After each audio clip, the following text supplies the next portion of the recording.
Welcome. My name is Jason, and today I'm going to be walking you through how to set up a device for your child to be using, not to communicate with the outside world, but for you to set up an electronic smartphone type device that will be protecting your child from outside vulnerabilities.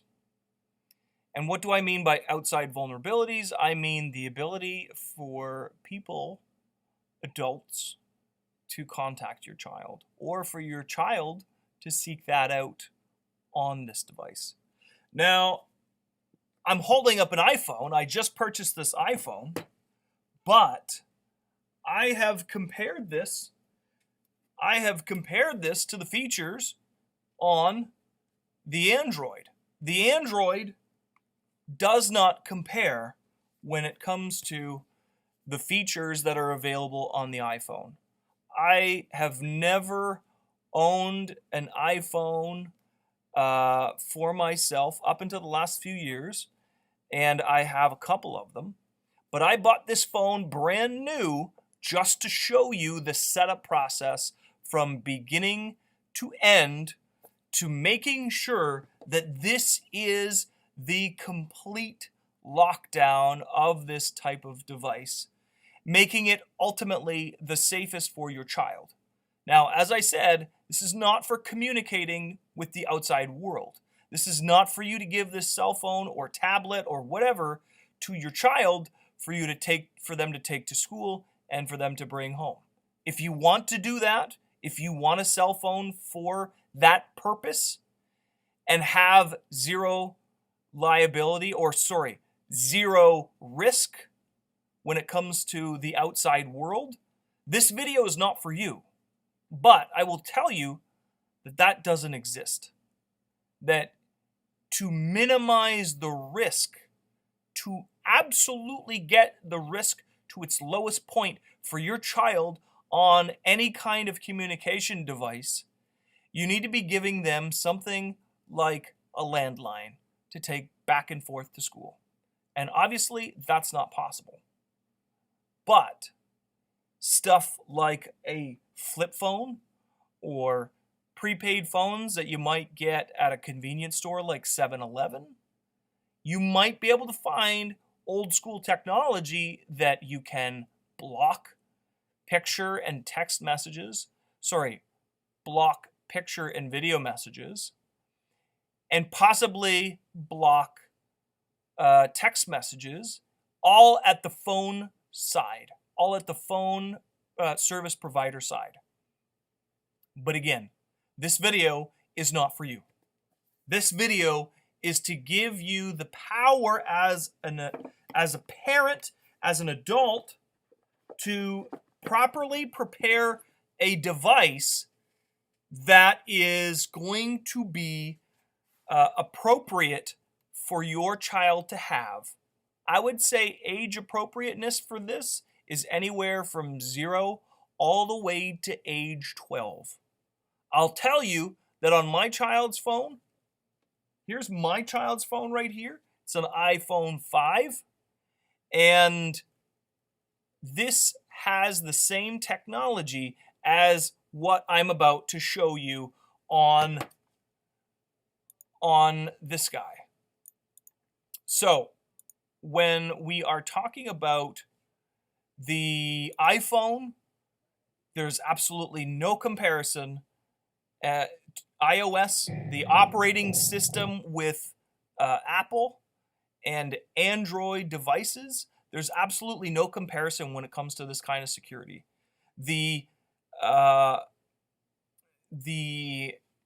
issue with security will revolve around the idea of being able to set parameters as to when your child is on the phone. The idea that you can control what apps your child can and cannot use, and can and cannot load onto the phone. And the ability to take a phone, a smartphone, and essentially render it useless with regards to the calling and texting features. So when we want to do this, when you want to do this with your device, I would suggest that you do it on a device like the iPhone. The iPhone will hands down give you all of the features that I'm going to show you today. It's also going to give you the ability to have the most amount of control over your child's device. With an Android device, you're not going to get the same level of control. You just can't. You would have to go and get third-party software, and what I'm suggesting is that if you get that third-party software for an Android device, it's probably going to be filled with security risks. So, what am I doing? The first thing that I do before I even turn on the device when I pop it out of the box? Well, I'm setting up what's referred to as an Apple ID. And what I've done before this, to show you my example, I have created an email account, a Gmail account, and I have now created what is referred to as an Apple ID. The Apple ID is necessary to unlock the features of the iPhone or the iPad. I should say the iPad, the iPhone, and I don't know if the iPod still has a touch version like this, but if so, it has to be a certain version to be getting the capabilities of the iOS software. So on my child's cell phone, my child has an iPhone 5S, and the 5S is running 12.4.6, which is the software version of the iOS. So 12.4.6 is what's running on my child's phone. And I'm comfortable to tell you that anything after 5S in the iPhone versions is going to be able to run what I'm showing you as possible. Now, what is absolutely necessary is to go to Apple ID and set up the account with Apple ID. Here is that step right now.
Calling with your Apple ID verification code.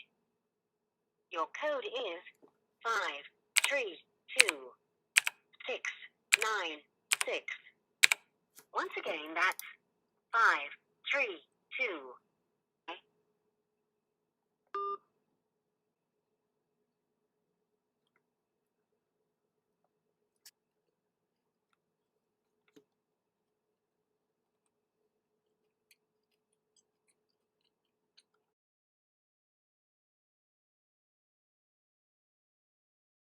Okay, so after you have set up an email address and the Apple ID, I'm going to suggest, first of all, that you set up the email address that is different from your main email address, but that only you have access to that email address.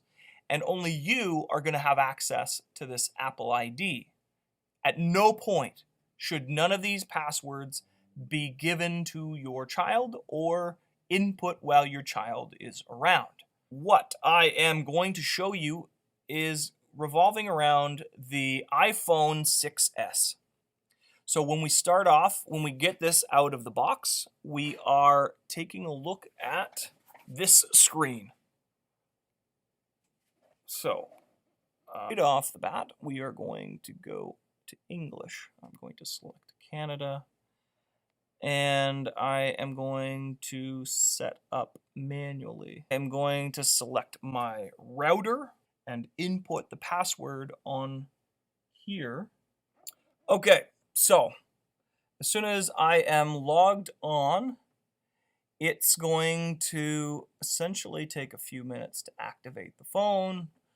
And what I have already done is that I have gone on this phone already. I have already done this as a practice once through, and I have already updated the system software to the most current software. So what you're going to see is, I believe, iOS 13.3.5, I believe.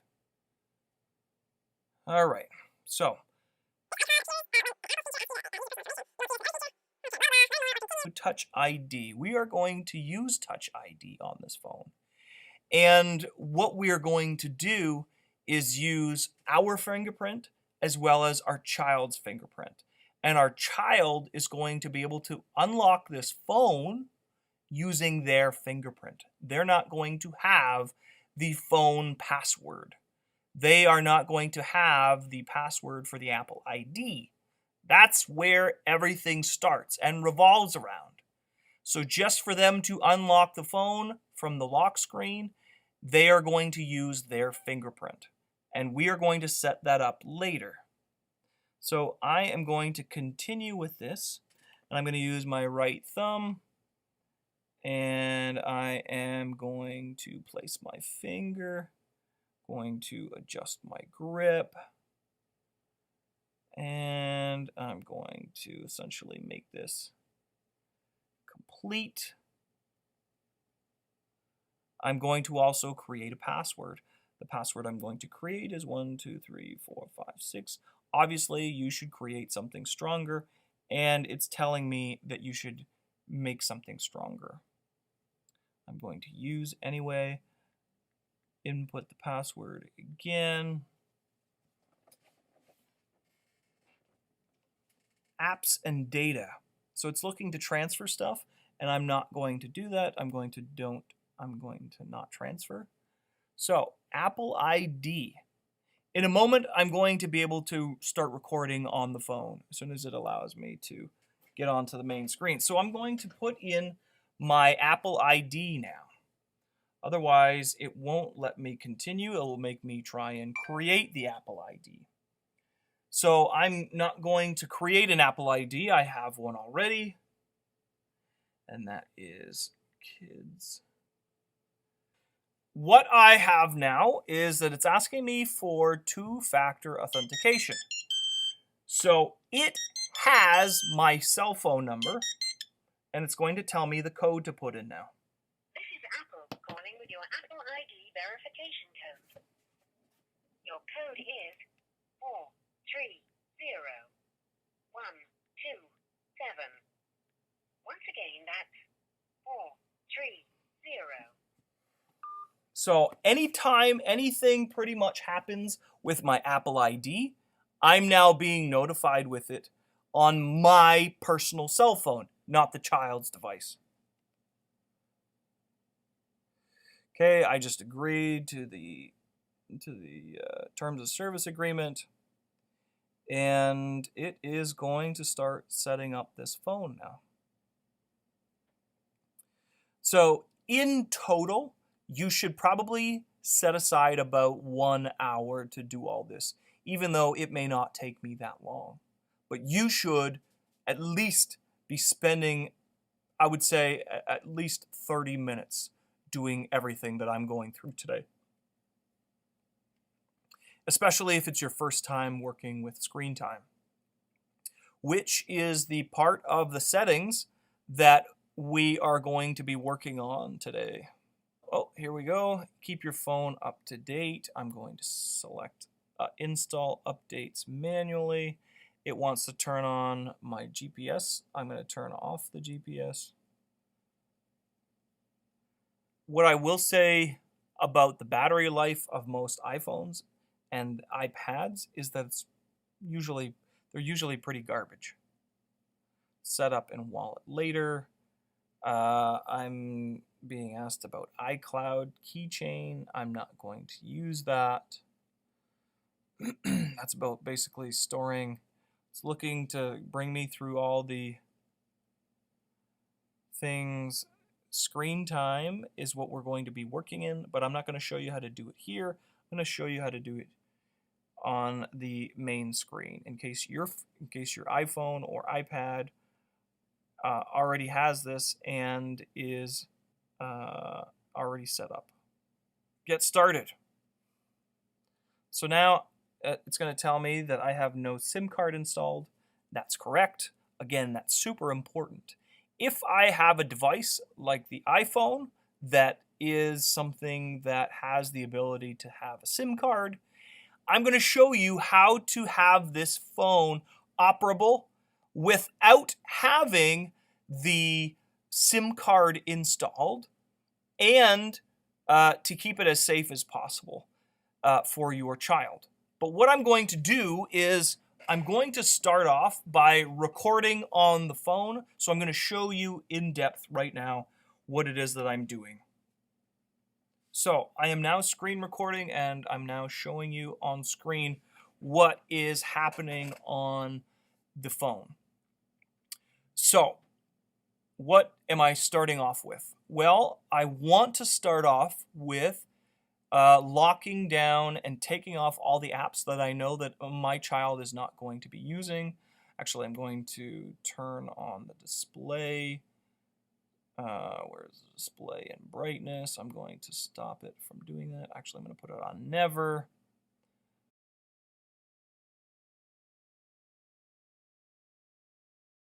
So what am I going to start to do when I'm taking a look at the apps that are already installed? First of all, it's okay that I have at the bottom here, I have iMessage, the phone, and Safari, as well as the music, as well as the iTunes, or the music program. Apple Music is what they're calling it now. So if I'm content with those, I want to essentially work on everything that I'm removing first. So what am I removing first? Right away, say for instance, my child is under the age of 5 or 6, and I don't want them to have the ability to make purchases on the phone. Maybe they are above the age of 6, and I want to give them this device to watch content that that is, first of all, age appropriate. Secondly, is something that may be purchased, but when we're talking about making a purchase, I'm going to be telling you I've already set up a PayPal account with this Apple ID, and it has been verified. Now, that's going to be something that you're going to need to do if you're doing a brand new Apple ID for the first time on this brand new phone. It's going to give you a hard time trying to download any apps until you verify the payment source. But I've verified PayPal as the payment source, and that's associated with the Apple ID that's on this phone now. Now, what I can do is that I can take, for instance, an Apple card that I would buy perhaps at Walmart or a convenience store.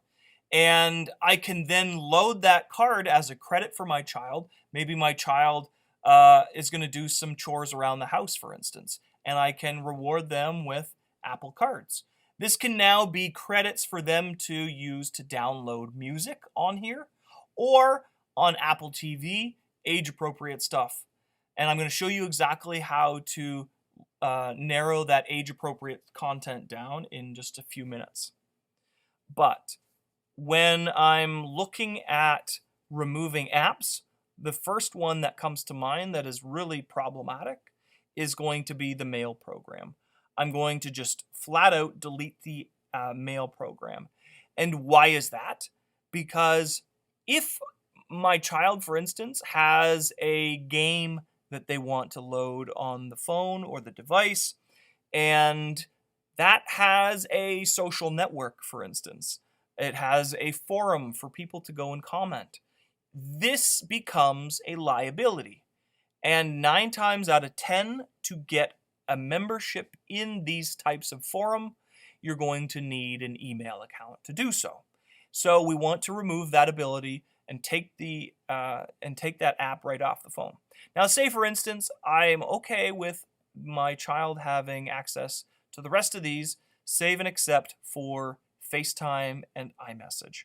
Those do not come off the phone. Actually, FaceTime will be deleted. FaceTime can be deleted, but that won't delete the ability to receive FaceTime calls, which is really screwed up in my mind, and it's a vulnerability that I think Apple needs to fix. But if your child is chatting with someone on iMessage, for instance, and they have the ability to access iMessage, then if your child has the ability to access iMessage, it's that if they chat with someone that has iMessage, another phone, another Apple computer, or another iPad, if they're chatting with someone, that other person can make a FaceTime call to my child if they both have the same device and if they both have FaceTime available to them. Sorry, if I have FaceTime removed on my child's phone, that will still allow me another Apple user on an Apple device, that will still allow them to call me on FaceTime and for my child to FaceTime.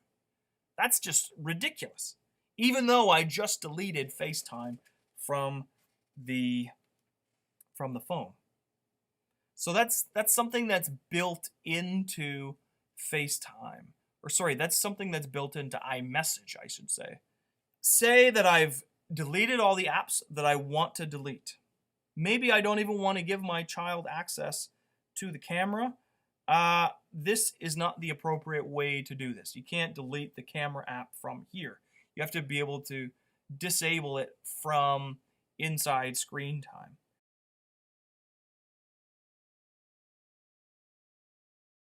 And screen time is the most important app that you're going to be using when it comes to the phone. So if everything is off that I want to be off, now I'm going to start to lock down the phone, and that starts with getting into screen time. So continue here. Is this phone for yourself or your child? This is my child's iPhone. So that's a super important feature to signify there. Now it's asking me to set up downtime. And what's downtime? Downtime will stop my phone or stop this device from being used after a certain time and before a certain time. So for instance, at bedtime at 10 p.m. at night, and when they wake up in the morning at 7 a.m., they can't use the phone anytime in there. So if I want to select a time, I basically click on it. Maybe I want to set, if it's the school year, maybe I want to set downtime until 3 p.m., until my child is home from school. So they can't use the phone in the morning. That might be something that you want to do. So I set downtime, and then I also signify all apps, social networking, games, so you can select different categories. So we are going to select all apps in categories. And I'm going to set, oops, I need to go back there. So, for some reason, this is, oh, there we go. What I'm going to do is I'm going to select 2 hours as my app limit for the phone. And now I set app limit, content, and privacy. It's asking me to create a screen time password. So I'm going to create a password. I'm going to just create 1111 and then enter that again, 1111. Now I'm confirming, and now it's asking me to input another Apple ID for me to get the password for the screen time, just in case I lose the password. Now, what I'm encouraging you to do, so I'm going to put in my personal, I'm putting in my personal Apple ID now. Again, something that I set up separately from my child's Apple ID. And now I have, what I'm looking at is your typical screen time screen. So right now, when I take a look at the app, not much looks different. So now I have to go in and refine the settings on screen time. So on screen time, I want to take a look at downtime first. So I'm going to put in my screen time password. Again, this is a different password than the phone's password. This is the custom. So what I'm looking at now is at the bottom here, block at downtime. So every time on screen where I see whenever it starts at 9 p.m. till 7 a.m., all of that is what's considered to be downtime, and the phone cannot be used. So when it says block at downtime, that means all the apps, unless accepted apps are selected, are going to be, so only selected apps can be used, and those are always allowed apps. So for instance, I have Duolingo here removed. So Duolingo is going to be one of the apps that I'm going to put on the phone. And, oh, so I think it applied my previous settings actually. So I did my first run through as a practice. And I think it's, yeah, it is. So I need to make some changes here. So I'm allowing changes to be made to the passcode and to the account. And why am I doing that? Because it remembered my settings from my first run in doing this. And what I'm also doing is I'm allowing myself to add apps in the App Store. So one of the other things that has locked down right now is iTunes. Installing apps and deleting apps. So I need to allow that. Oops. Allow that. Oops. Allow that. One feature that you'll want to probably keep on is this require password. That essentially will have a second method, a second line of security when it boils down to your child adding an app. So one major thing while I'm allowing myself to make account changes is that I want to take off FaceTime here. So this removes the ability for the child to now FaceTime. Although it is still possible once the child is in iMessage. So what I need to do is I need to turn off iMessage. Now, what is still possible at this point is that the child can still go to the convenience store or go anywhere, get a SIM card from their friend perhaps, but take a SIM card with service on it, and they could input it into the phone, into the slot. But one of the features in screen time will allow that to not happen. So right now I have the ability, so I'm going to turn on app updates, in-app reviews, no thank you.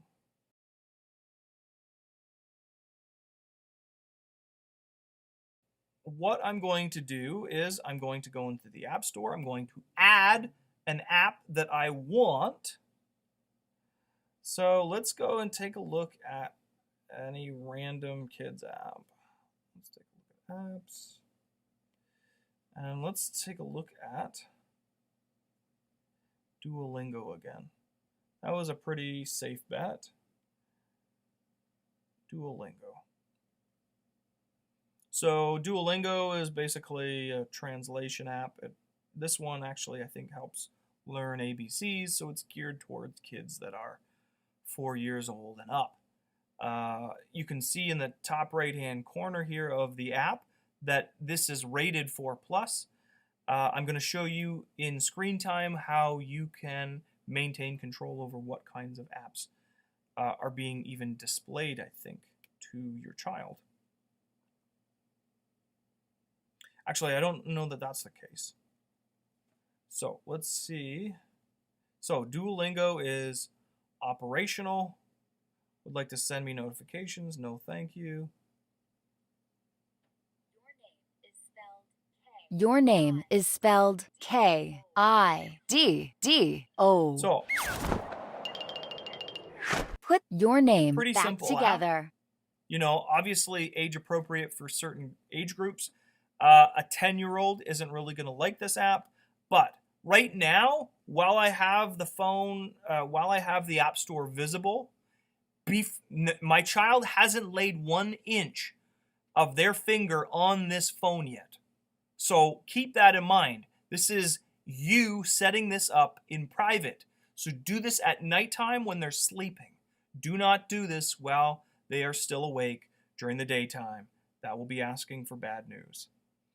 So what's happening here is I'm finished my example of adding apps to this phone.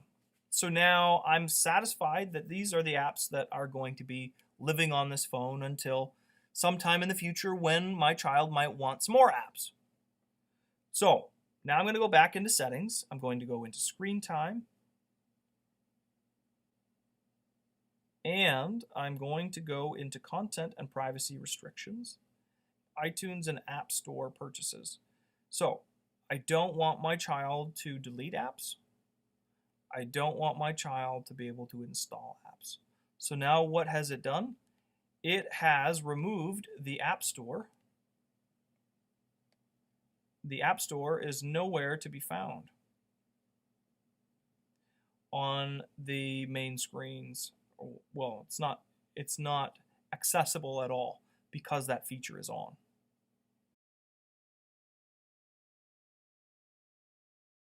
So go back into screen time, and the always allowed apps is something that can be used after downtime starts. So for instance, if I had a meditation app and my child wanted to do a meditation before they went to sleep, or maybe even a yoga app to, again, you got to be careful with some of these apps. Screening each app that you install on the phone is super important because there may be a social aspect to that app, such as a forum that's built into the app, and my child may be able to post messages, post even their phone number if they have a separate phone. But again, this responsibility is on you, the parent, to screen each app that you install on the phone. So if I wanted my child to be able to use Duolingo after downtime, so after the phone shut off, or after the time that it's permitted during downtime, 9 p.m. for instance. It's after 9 p.m. or the downtime is also set for 2 hours. So 2 hours per day, and then the phone goes into downtime. Now the Duolingo app is under the always allowed, and the always allowed apps can be used anytime, even after downtime starts. So keep that in mind. The phone, that cannot be removed, unfortunately, from the always allowed screen. I believe the phone, even without the SIM card, has the ability to make a 911 call. I'm not going to test that out. But what we are mainly going to focus on is in here, content and privacy restrictions. So when we are looking in here, we are paying close attention. So when everything is said and done, after everything is set up, I'm going to come back to this area, the allow changes area, and I am going to not allow passcode changes and account changes.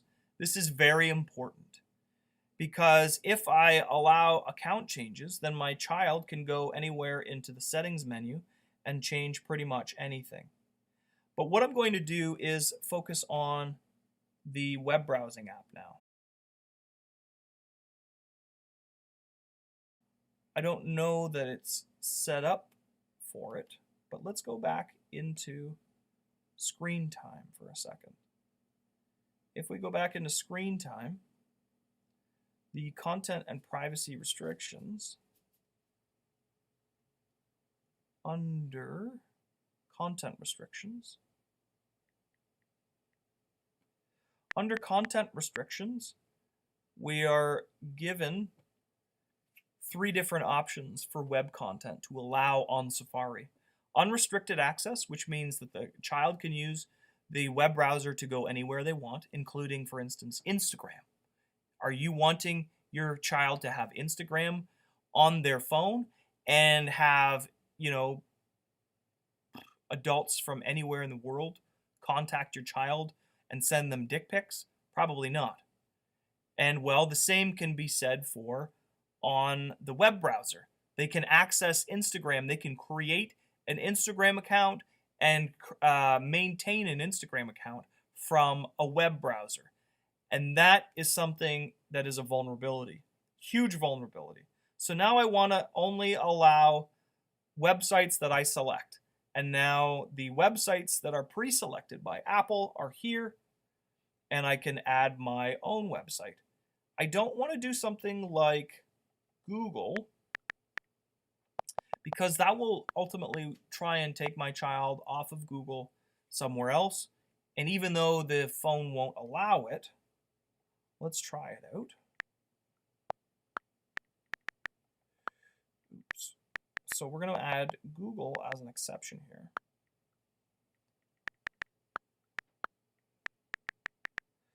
So let's see what, oops, I did that wrong.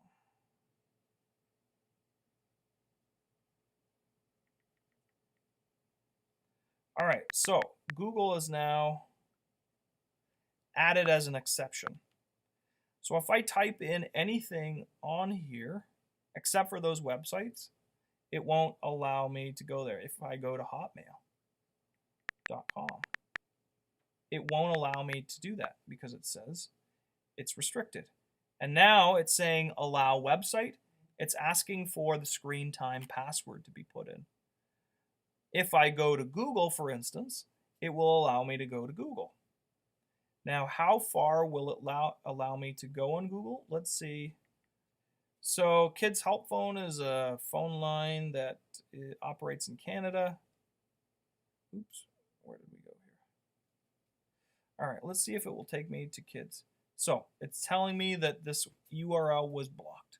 So, Apple is blocking this because now, is that going to be super helpful that my child can do a search on Google but not take them to the Google result?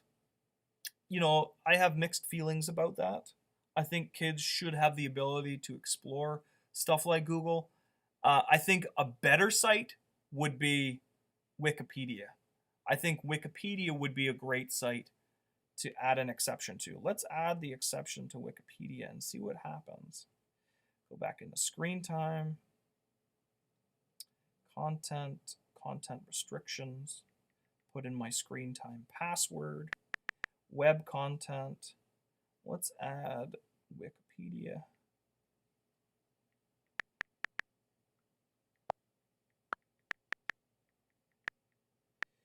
Wikipedia.org. All right, let's go to wikipedia.org now. All right, so if I go to English, I can go to biography. So it's allowing me to surf on Wikipedia pretty easily.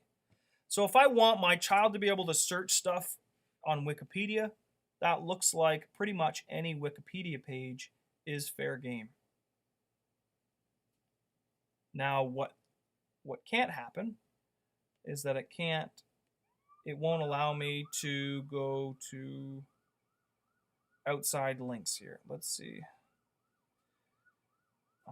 Where's an outside link here?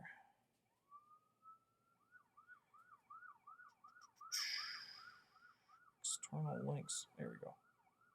Yeah, so again, it's not allowing any kind of outside links to be clicked on, which is a great thing. Again, something like this is not available on Android, and I don't know why. Screen time. So now that I have all the websites set that I'm allowing my kid to go on to, now I can do stuff like further the restrictions. So allowed apps, CarPlay app, I don't think I want my child doing that. This is where I can take off the camera setting on the phone. So if I wanted to remove the camera and not allow my child to take pictures or videos, now it's gone and it can't be used. I'm pretty sure. So yeah, even in the pull-up menu here, there's no ability for the camera to be used, which is a great feature for some children. You might not want your child to be able to use this feature. Go back into screen time, content and privacy restrictions. So before I finish locking this down now, I'm going to want to have my child input their thumbprints. Maybe one thumbprint, maybe one finger or thumb on each hand on the little login button. So this home button is essentially their key to getting into the phone. And what I can do is allow them to be able to use their thumbprint. So if I go into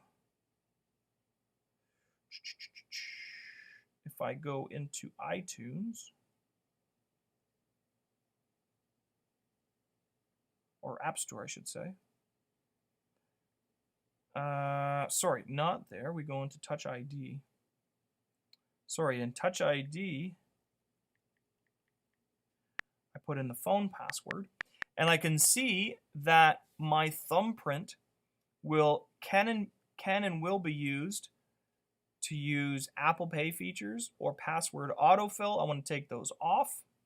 I also want to maybe just denote here, so dad's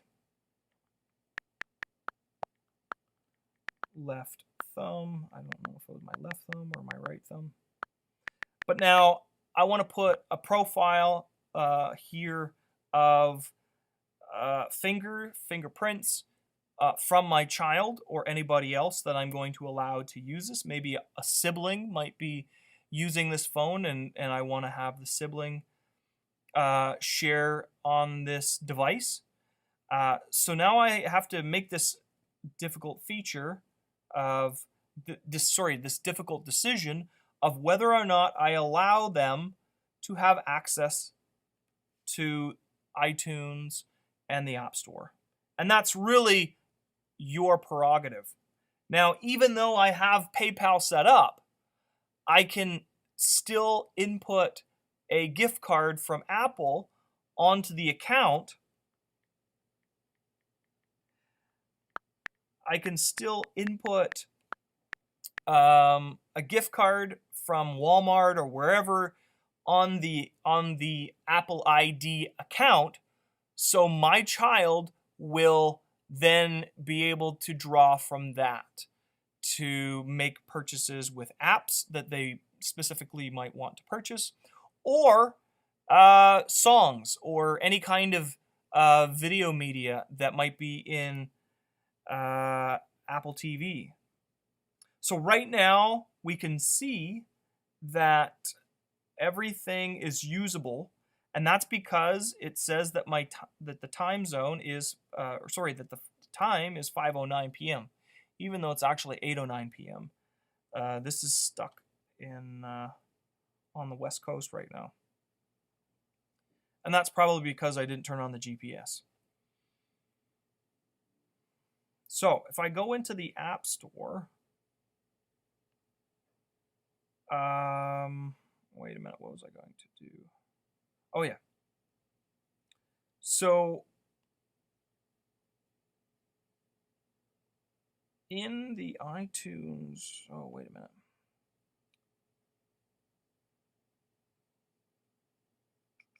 Payment and shipping. I think in Apple TV, if I go into my account, then I can redeem a gift card. So that's where it will allow me to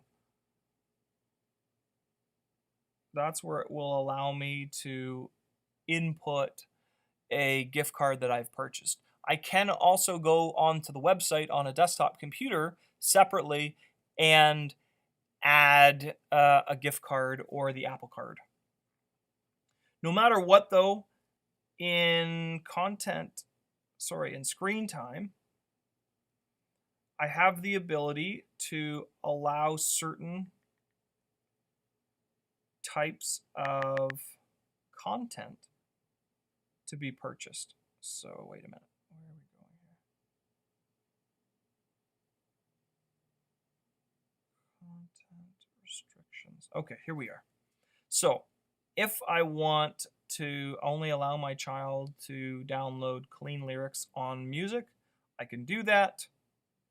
If I want to allow only certain TV shows, G-rated TV shows or PG-rated TV shows, everything up to PG will be accessible. Same goes with books and apps. This is set for 12 years old and up. Maybe I want to set that for 9 years old and up. That way, if I have an older child, they won't be getting, toddler stuff thrown in their face. I think we've covered mostly everything.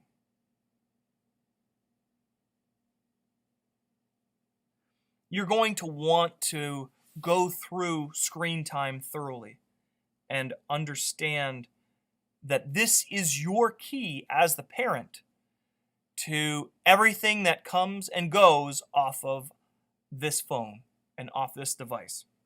So how is it that we can stop calls from being made if my child takes a SIM card and puts it in here? That's under content and privacy restrictions, cellular data changes.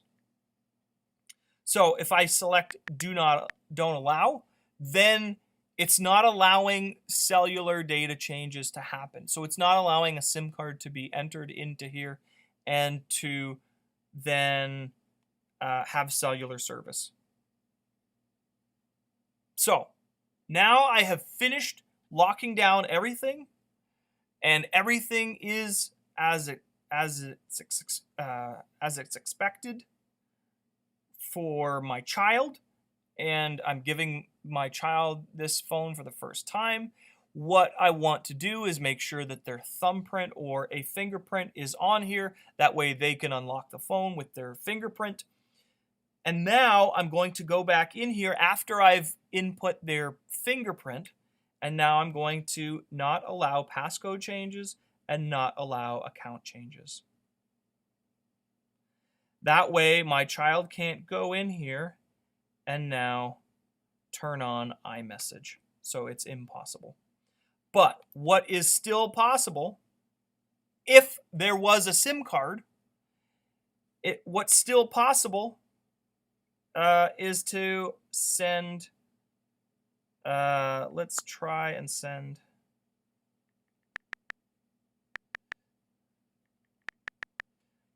a text. And let's say that this phone number has, so it's not even allowing me to send it. So it doesn't even allow you to send them. It doesn't allow you to send on iMessage anymore. I tested it out yesterday.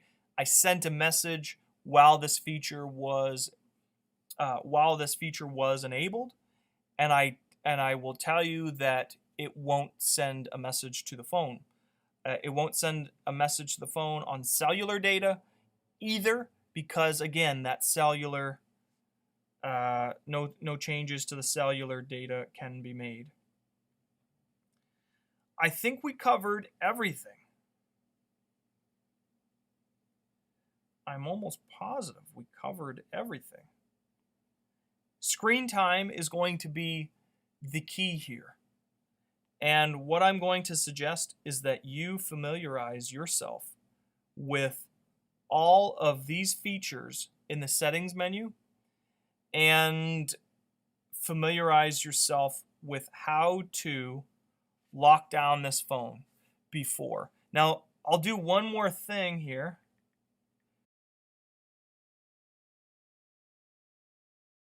Before we wrap up, I'm going to show you, I'm going to decrease. I'm going to show you what it's going to look like on downtime. So to Monday. Okay, perfect. So right now I set it that this should be in downtime right now. So let's go and check. So this is what it's going to look like now in downtime. Now, some of these apps, like the Home app, I'm not sure how to get rid of that. Because you can't delete it. It doesn't really do much for a child. Find my phone. It's basically wanting you to change your privacy settings to turn on the GPS. Continue. It won't work though because that is disabled in screen time. What is enabled is the Duolingo app, because that is under screen time. That is an always allowed exception. I'm not sure why the rest of the apps, like the health app, I'm not sure why there's still access to that. But this is not much of a vulnerability here.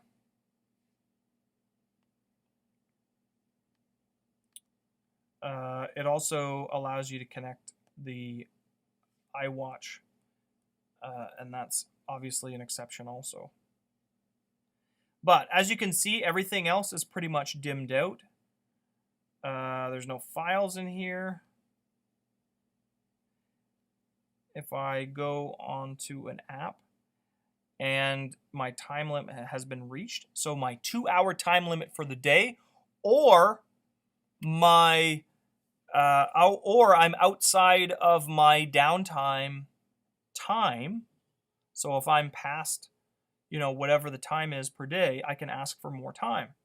And that way the child can bring it to me and I can enter the password and give them a set amount of time. 15 hours, approve for an hour, approve all day, or cancel. So there are exceptions that can be made if my child is deserving of that. For instance, maybe they're playing an important game and they just wanted 5 more minutes, for instance. So that would be something to think about. No matter what, this is a device that's now going to be fun, that can be a really great educational tool, and is nearly 100% safe for your child. I hope you enjoyed this video. Please like it and share it. Share it, please, with all of the parents that you know. And again, a reminder, this is for iPhones. The system on this phone is 13.5.1. And again, this is an iPhone 6, but I already know for sure that on the iPhone 5S that screen time is available.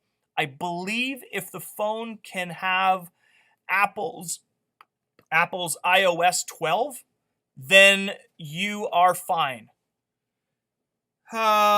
So this took me an hour to walk through this with you. Again, I am not necessarily great at narrating stuff while I'm doing something else. But what I'm suggesting is that you at least set aside 30 to 60 minutes of you